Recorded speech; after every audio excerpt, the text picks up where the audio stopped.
नमस्कार, आपके साथ मैं तबरेज़ आलम। आज हम मौजूद हैं कुछ ऐसे मुद्दे को लेकर जो कि बहुत ही चर्चा का विषय बना हुआ है और उस समस्या का समाधान उत्तर प्रदेश परिवहन निगम के आला अधिकारियों के पास नहीं निकला।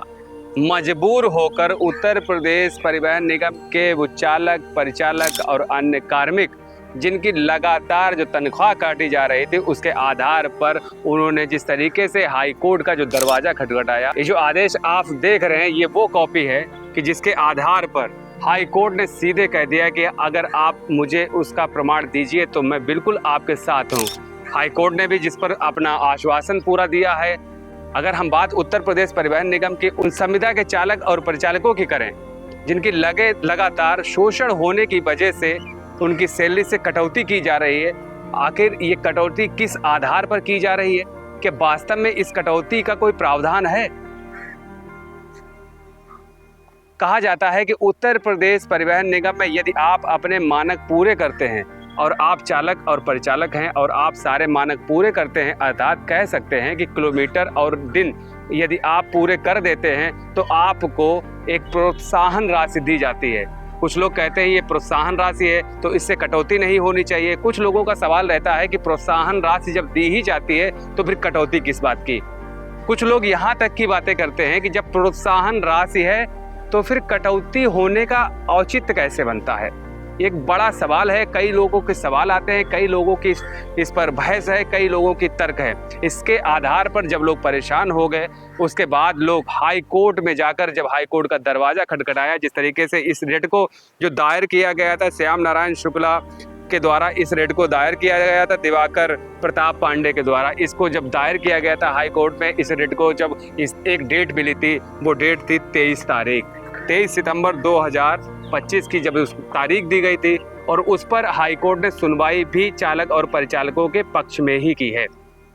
कह सकते हैं कि अभी रेट पर सिर्फ अभी विमर्श किया गया है, आगे की कार्रवाई भी अभी बाकी है। अब जानकारी में यहाँ मिला है, हालांकि इस आदेश में भी ऐसा लिखा है कि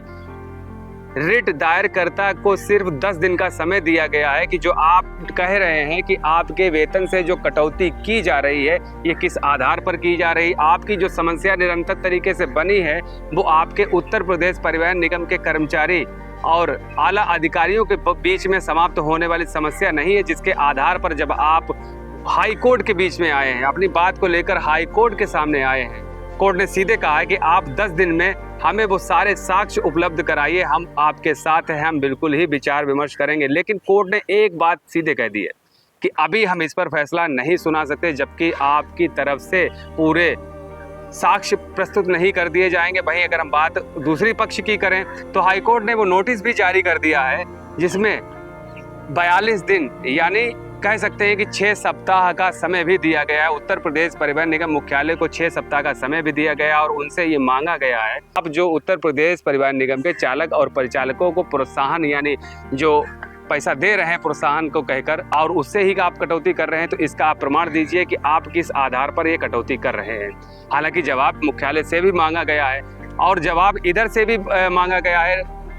रिट दायरकर्ता से भी मांगा गया है कि आप 10 दिन में आप सारे वो सबूत दीजिए और हम आपके साथ हैं। हालांकि अभी हम कह सकते हैं कि कोर्ट का जो पक्ष है वो अभी रिट दायरकर्ता के पक्ष में जाता हुआ दिखाई दे रहा है। कहीं न कहीं से उत्तर प्रदेश परिवहन निगम मुख्यालय के अधिकारियों से जिनको वो जवाब हाई कोर्ट को देना है उनकी धड़कनें भी तेज हो चुकी हैं। अब वक्त का इंतजार सिर्फ है और सिर्फ 42 दिन का। 42 दिन के बाद जब इस पर विधिवत तरीके से सुनवाई होगी और उस पर जो फैसला निकलता है उसमें कुछ ना कुछ रिजल्ट निकलेगा, कंक्लूजन जब निकलेगा कि आपने जो वेतन से कटौती की क्या वो सही है, क्या वो गलत है।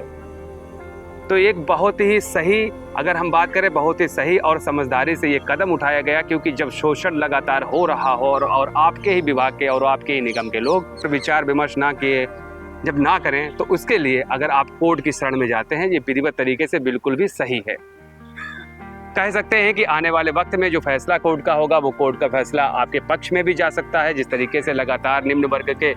कार्मिकों का जिस तरीके से वेतन को काटना, उनका शोषण करना, दबाव बनाना और सही तरीके से उनकी समस्याओं का समाधान ना करना कहीं न कहीं से उत्तर प्रदेश परिवहन निगम मुख्यालय पर बड़े सवाल खड़े करता है। अब देखना होगा कि 42 दिन के बाद आखिर इस पर क्या विमर्श किया जाएगा और 10 दिन में रिट दायरकर्ता के द्वारा क्या क्या साक्ष्य कोर्ट में प्रस्तुत किए जाएंगे, ये आने वाला वक्त ही बताएगा। लगातार इस समस्या पर हमारी नज़र बनी हुई है, आखिर इसमें कैसे कैसे अपडेट होगी, पल पल की अपडेट लगातार हम आपको देते रहेंगे। धन्यवाद।